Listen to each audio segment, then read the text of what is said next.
everyone. In this video, we will learn about sources of finance for redemption of debentures. What are the two sources? First, fresh issue of shares. Second, out of profits. So, either you will issue new shares and whatever is the total amount you have collected in the bank, from that bank balance, you will repay the liability. The liability is your debenture. So on maturity, you will pay the repayment of principal amount. Second is out of profits. If company is retaining some divisible profits, what is a divisible profit now? This is the profit which is available for dividend, but we are not giving dividend. Instead of that, we are giving this amount to the debenture holders, because on maturity our liability has to be paid off. So the divisible profit will be utilized for redemption of debentures. Now we will go through the lump sum method. In lump sum method, the principal repayment is done on maturity. First journal entry is transfer of profit from surplus to DRR. DRR means debenture redemption reserve. DRR is compulsory for those companies which are issuing debenture for more than 18 months. And DRR is not compulsory for banking companies and all India financial institutions. DRR किसके लिए compulsory है? बाकी सारी companies के लिए compulsory है, सिर्फ all India financial institutions और बैंकिंग कंपनीज को नहीं क्रिएट करना है. DRR क्यों क्रिएट करते हैं?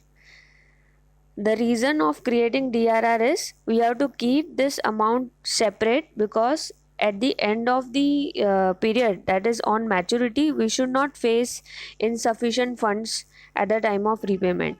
So we have to label some amount of money as DRR in the reserves and surplus. It is inside the company only. DRR is created inside the company. In the reserves and surplus only, we have to keep some amount separate. We don't have to use that amount. So what is the entry for DRR? First, profit and loss appropriation account debit to debenture redemption reserve account. This is the entry we will pass for creation of DRR. Second is debenture redemption investment. It is made compulsory, 15% of nominal value of debenture. So what is 15%? This is as per the rule of Companies Act. Now what will be the entry? Investment means you are going to invest in other companies' shares or other companies' bonds or debentures. You will purchase outside shares of different companies, that will be specified securities. So DRI is debenture redemption investment account debit. Investment is a asset debit side आता है, to bank account, क्योंकि हम लोग payment कर रहे हैं तो पैसा जा रहा है तो टू बैंक अकाउंट. अभी ड्यू हो गया है डिबेंचर ड्यू होगा पार पे या डिबेंचर ड्यू होगा प्रीमियम पे.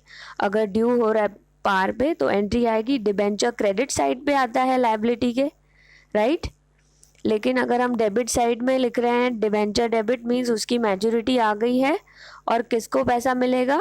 डिबेंचर होल्डर को. तो debenture account debit to debenture holder account. अगर डिबेंचर प्रीमियम पे रिडीम होने वाला है तो उसकी ड्यू की एंट्री आएगी debenture account debit. Premium debit में आएगा, premium on redemption of debenture account debit. Premium हमारा लॉस है क्योंकि हम अपने एक्स्ट्रा अमाउंट दे रहे हैं. हमने 100 रुपीज़ लिया था. We have already given in prospectus that we will redeem at premium of 5 rupees. तो 5 रुपीज़ हम लोग ज़्यादा दे रहे हैं तो प्रीमियम लॉस होता है, इसके लिए डेबिट साइड में आएगा. To debenture holder account. Let's move to encashment of DRI. DRI encashment का मतलब होता है जो हम लोगों ने इन्वेस्टमेंट किया है उसको सेल ऑफ करना है, क्योंकि मैच्योरिटी के टाइम में वो अमाउंट हमें यूज़ होगा. तो बाहर जो भी आपने इन्वेस्टमेंट्स किए हैं आप उनको सेल करोगे और उसमें से जो फंड्स आएंगे वो रिडम्पशन के लिए बैंक अकाउंट में आप रखोगे ताकि वहाँ से आप पेमेंट कर सको.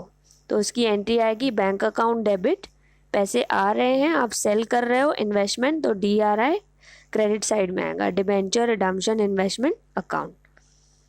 ऑन रिडम्पशन ऑफ डिबेंचर्स, अभी हम लोग पेमेंट करेंगे डिबेंचर होल्डर को, debenture holder account debit, debenture holder को वैसे मिले तो डेबिट आएगा। टू बैंक अकाउंट, हमने बैंक में से पैसे दिए हैं तो credit side bank account. Last में हम लोगों को DRR को क्लोज करना है क्योंकि हम पेमेंट कर चुके हैं, अब DRR की ज़रूरत नहीं है, तो DRR account debit to general reserve account.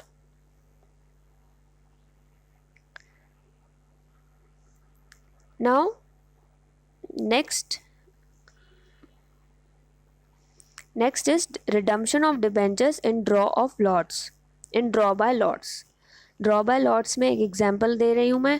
1000 debentures company ने इशू किए थे, मैच्योरिटी उसका every year 200 debentures company at the end of every year company 200 debentures करके उनको रिडीम कर रही है। तो फर्स्ट ईयर के एंड में 200, ऐसे हर साल के एंडिंग में 200, मतलब टोटल 5 ईयर्स में 200 डिबेंचर्स उन्होंने 200 करके 1000 डिबेंचर्स रिडीम किए हैं।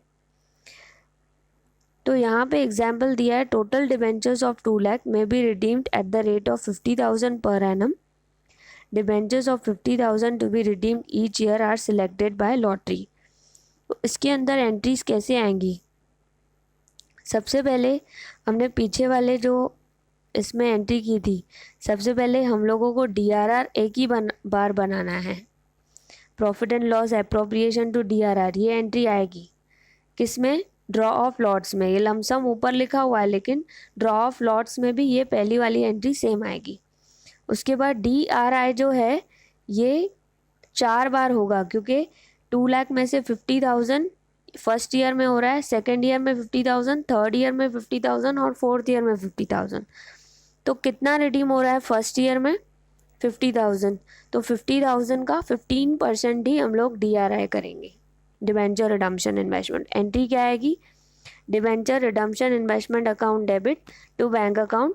अमाउंट कितना आएगा? 50,000 नॉमिनल वैल्यू रिडीम होने वाली है नेक्स्ट ईयर, तो 50,000 का ही 15%। ओके। और उसके बाद debenture due for payment. Debenture due कितना है? Debenture account debit to debenture holder account 50,000।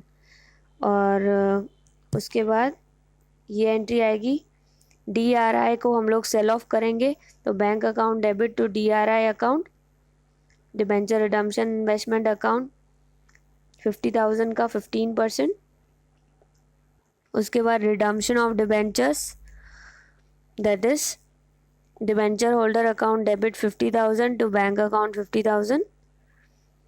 उसके बाद DRR जो हमने बनाया था 25%। DRR जो बनाना है वो आपको मैंने बोला था पूरे अमाउंट पे बनाना है, 2 लाख का 25% 50,000। DRR ये नहीं आएगी एंट्री DRR की जनरल रिजर्व, क्योंकि उसमें लास्ट में DRR क्लोज होगा। जब तक पूरे लॉट्स पे नहीं हो जाते हैं तब तक वो नहीं होगा, DRR टू जनरल रिजर्व नहीं होगा। Thank you very much. In the next video I will explain the another 2 methods.